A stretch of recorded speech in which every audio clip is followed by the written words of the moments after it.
Hello fellow cinephiles, Film Guru here. Today I'm reviewing Happy Death Day to You. This was directed by Christopher Landon and stars Jessica Rothe, Israel Boschman and Phi Vu. This film really takes place after the events of the first film.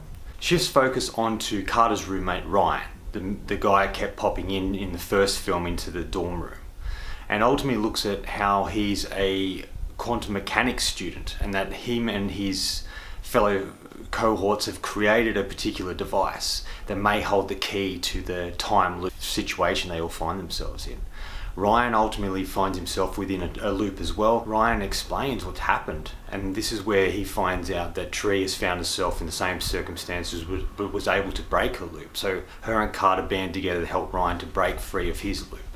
Things don't go quite according to plan, and ultimately Tree finds herself once again in a loop.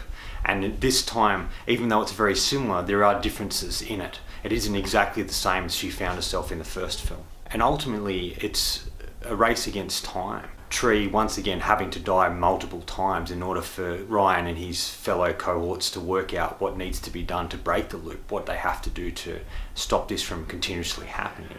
But is she going to be able to keep coming back, or is she ultimately going to die for real and not come back? And this is the dilemma that each of the characters face within this film. Look, I was a fan of the first film. I thought it was fun and entertaining. I thought Jessica Rothe as Tree was really great. She's a really great character to get behind. Started out sort of nasty and sort of grew throughout the film, became a better person. I liked that. I liked all the death that were in it. And when I heard they were doing a sequel, I was a bit iffy about it, ultimately because I just didn't know what they could do. I didn't want them to rehash the same thing they'd done, and I didn't know what direction they were going in.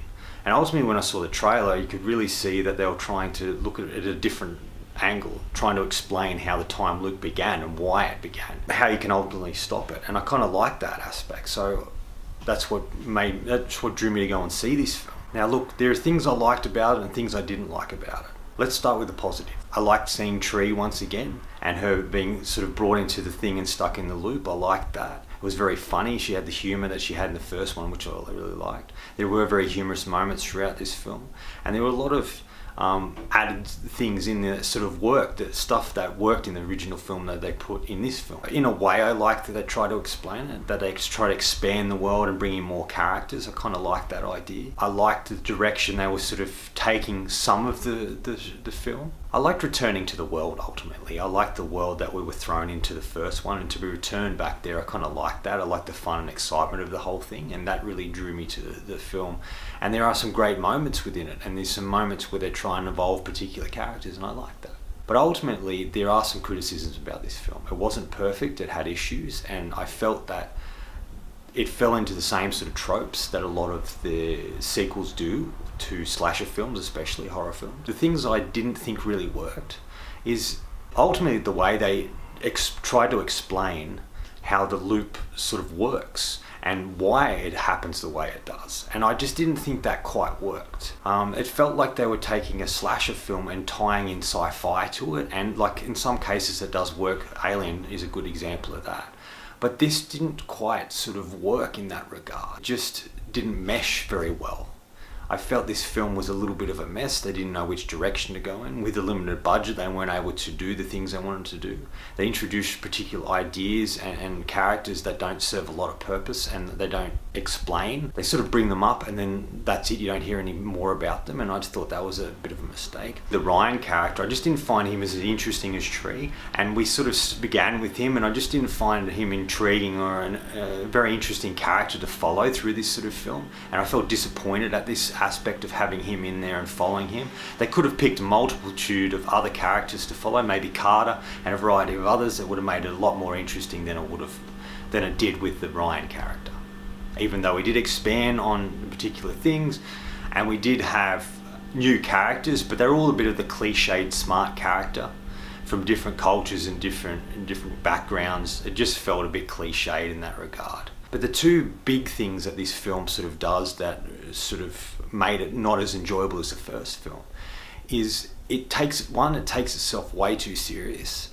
That lost a lot of the fun and tried to make it dramatic and add a bit more depth to particular characters that didn't really need depth. and I thought that sort of let it down quite a bit. Biggest issue with this film is it complicates things. It takes a simple idea and story and tries to complicate it too much to explain it. And for an average movie watcher, they're going to be lost with this, trying to think too much about what it's about rather than having a simple explanation. And I felt this myself with this film, that I got too weighed down in trying to explain things that it didn't really explain much at all. And I think that really let this film down. And then they pushed the humour a bit too much for me as well. In certain parts it wasn't as funny as the first one. It was like they were trying too hard. It was like they were trying to take the film in a different direction. And they had a lot of ideas, but none of them sort of gelled together. None of them worked out. They didn't know what to do to make these ideas come to life and present them in a very interesting and fun way. And I think this is what this film sort of lacks. Now, in saying all that, I was entertained and there was moments I did enjoy in this film, but overall I wasn't as impressed with this as I was the first film. Final verdict. Look, if you're going in this expecting to be good as the first, you're going to be disappointed, because it's definitely not like that. It's still entertaining and fun film, and there are some interesting ideas and concepts used within this film and trying to explain the story and how everything works. But I just felt there was a lot that was lacking here. And I think if this film had a little bit more budget, they could have expanded quite a bit and made a much more interesting film than it actually was.